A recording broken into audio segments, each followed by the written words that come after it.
जय श्री कृष्ण. प्रार्थना म्हणूयात. योगेशं सच्चिदानंदं वासुदेवं व्रजप्रियं धर्मसंस्थापकं वीरं कृष्णं वंदे जगद्गुरुं. कृष्णं वंदे जगद्गुरुं. श्लोक 1 ते 8 आणि 9 ते 12 यांचे व्हिडिओ मी आधी अपलोड केले आहेत. श्लोक 1 ते 8 मध्ये भगवान श्रीकृष्ण अर्जुनाला समजावून सांगतात की सगुण आणि निर्गुण दोन्ही मार्गांनी भक्त त्यांच्याचपर्यंत पोचतात, परंतु सगुण भक्तीचा मार्ग अधिक सुलभ आहे.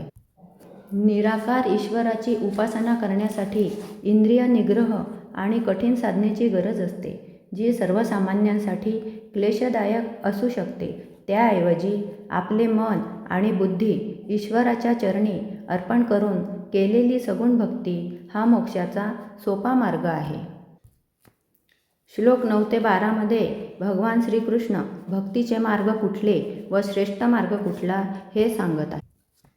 भगवान श्रीकृष्णांनी भक्तीकडे जाण्यासाठी उतरत्या क्रमाने पर्याय दिले आहेत. सर्वोच्च पर्याय मन आणि बुद्धी देवावर पूर्णपणे स्थिर करणे. जर स्थिर होत नसेल तर पुन्हा पुन्हा सराव करणे, अभ्यास करणे.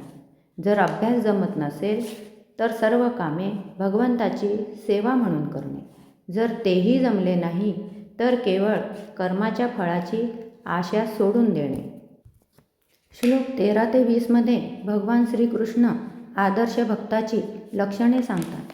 जो भक्त त्यांना मनापासून आवडतो त्याचे वर्तन कसे असते याचे सुंदर वर्णन यात केले आहे. मी प्रथम श्लोक म्हणणार आहे व लगेच त्याचा अर्थ सांगणार आहे. हा भक्तियोग अध्याय आहे. ओम श्री परमात्मने नमः. श्रीमद्भगवद्गीता अथ 12ोऽध्यायः. श्लोक 13 व 14 मी एकत्रित वाचते. दोघांचा एकत्रितपणे अर्थ आहे. अद्वेष्टा सर्वभूतानां मैत्र करुण एव च निर्ममो निरहंकारस् समदुःख सुखक्षमी संतुष्टः सततं योगी यतात्मा दृढनिश्चयः मय्यर्पितमनो बुद्धिर्यो मद्भक्तः स मे प्रियः.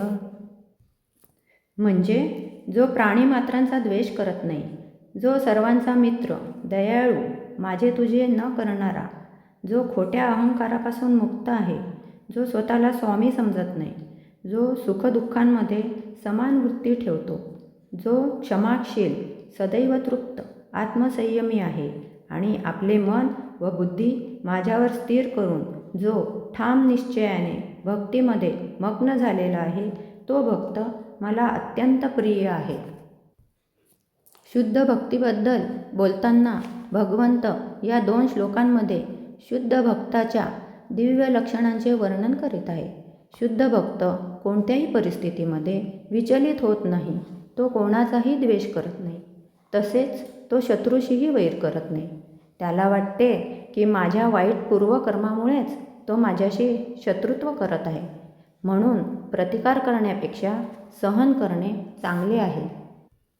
श्लोक 15 वाचूयात. यस्मान्नो द्विजते लोको लोकान्नो द्विजते च यः हर्षामर्षभयोद्वेगैर्मुक्तो यः स च मे प्रियः. ज्याच्यामुळे कोणाला त्रास होत नाही, ज्याला इतर कोणाच्या वागण्यामुळे त्रास होत नाही, जो अति आनंद, मत्सर, दुःख, भय आणि चिंता यामध्ये समभाव राखतो, म्हणजेच यापासून मुक्त आहे, तो मला अत्यंत प्रिय आहे. श्लोक 16 वाचूयात. अनपेक्ष सुचिर्दक्ष उदासीनो गतव्यतः सर्वारंभ परित्यागी यो मद्भक्तः स मे प्रियः. अर्थात जो कोणत्याही फळाची अपेक्षा ठेवत नाही, जो अंतर्बाह्य शुद्ध आहे, कुशल आहे, चिंतारहित, दुःखापासून मुक्त आहे आणि कोणतेही फल प्राप्त करण्यासाठी महत् प्रयास करत नाही, तो मला अत्यंत प्रिय आहे. तात्पर्य: एखाद्याने भक्ताला धन देऊ केले तरी ते मिळवण्याकरता त्याने धडपड करू नये. भगवंताच्या कृपेने जर आपोआपच भक्ताला धनप्राप्त झाली तर त्याने तो हुरळून जात नाही.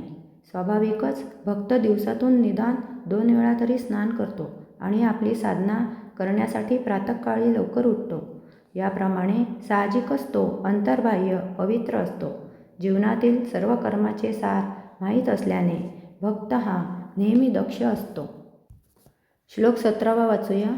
यो न रुष्यति न द्वेष्टी न शोचति न कांक्षति शुभाशुभ परित्यागी भक्तिमान्यः मे प्रियः. म्हणजे जो ना अति आनंदित होतो ना कोणाचा द्वेष करतो, जो शोक करत नाही, ज्याला कशाचीही लालसा नाही, ज्याने शुभ अशुभ या दोन्ही गोष्टीचा त्याग केला आहे, असा भक्त मला अत्यंत प्रिय आहे. तात्पर्य: भौतिक लाभामुळे शुद्ध भक्त हर्षित होत नाही किंवा दुःखीही होत नाही. तसेच आपल्याला एखादा पुत्र किंवा शिष्य मिळवण्यास तो फारसा उत्सुक नसतो किंवा ते न मिळाल्यामुळे तो दुःखीही होत नाही. आपल्याकडील अतिप्रिय वस्तू गमावल्यामुळे तो शोक करत नाही. त्याचप्रमाणे इच्छित वस्तू प्राप्त न झाल्यात दुःखीही होत नाही. तो सर्व प्रकारच्या शुभाशुभ पाप कर्माच्या पलीकडे असतो. भगवंतांच्या संतुष्टी प्रित्यर्थ तो सर्व प्रकारची संकटे सहन करण्यास तयार असतो. त्याच्या भक्तीमध्ये कोणतीही गोष्ट बाधक ठरत नाही. असा भक्त श्रीकृष्णांना अत्यंत प्रिय आहे. श्लोक 18 आणि 19चा एकत्रित अर्थ आहे, म्हणून एकत्रितपणे वाचूयात. समशत्रौ च मित्रे च तथा मानापमानयोः शीतोष्णसुखदुःखेषु समसंगविवर्जितः तुल्यनिन्दास्तुतिर्मौनी संतुष्टो येन केनचित् अनिकेतस्थिरमतिर्भक्तिमान् मे प्रियो नरः. म्हणजे जो मनुष्य शत्रू आणि मित्र यांच्या ठिकाणी समान असतो, जो मान आणि अपमान, थंड आणि उष्ण, सुख आणि दुःख, स्तुती आणि निंदा यामध्ये समान वृत्ती ठेवतो, जो कुसंगापासून नेहमी मुक्त असतो, सदैव शांत आणि जे काही मिळेल त्यात संतुष्ट असतो, ज्याला घरादाराची ओढ नाही, ज्याची बुद्धी स्थिर आहे आणि भक्तीमध्ये मग्न झालेला आहे, तो मला अत्यंत प्रिय आहे. तात्पर्य असे की भक्त सदैव कुसंगापासून मुक्त असतो. मनुष्याची कधीकधी स्तुती केली जाते किंवा निंदा केली जाते. मानव समाजाचा हा स्वभावच आहे. भक्त हा नेहमी लौकिक स्तुती, निंदा, सुखदुःख इत्यादीच्या पलीकडे असतो. तो अत्यंत सहनशील असतो. कृष्णकथे वाचून इतर काहीही बोलत नसल्यामुळे त्याला मौनी म्हटले जाते. मौन म्हणजे मुळीच बोलू नये असे नव्हे, तर मौन म्हणजे निरर्थक काही बोलू नये, केवळ आवश्यक तितकेच बोलावे. आणि भक्तासाठी आवश्यक बोलणे म्हणजेच भगवत कथा आहे. श्लोक 20 वाचूयात. हेतु धर्म्यामृतमिदं यथोक्तं पर्युपासते श्रद्धाना मत्परमा भक्तास्तेतीव मे प्रियाः.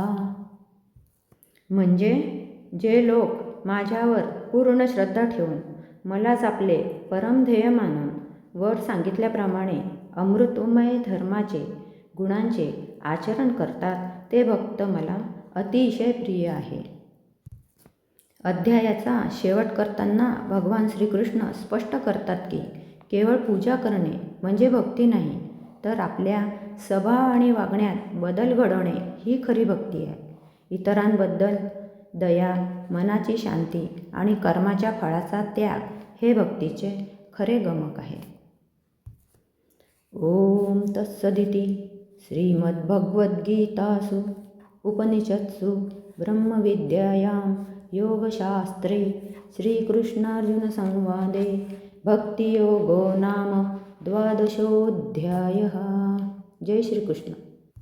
यापुढील अध्यायांचे व्हिडिओ मी पुढील भागात अपलोड केले आहेत, तो प्लीज बघाल, प्लीज सबस्क्राईब आणि लाईक करा.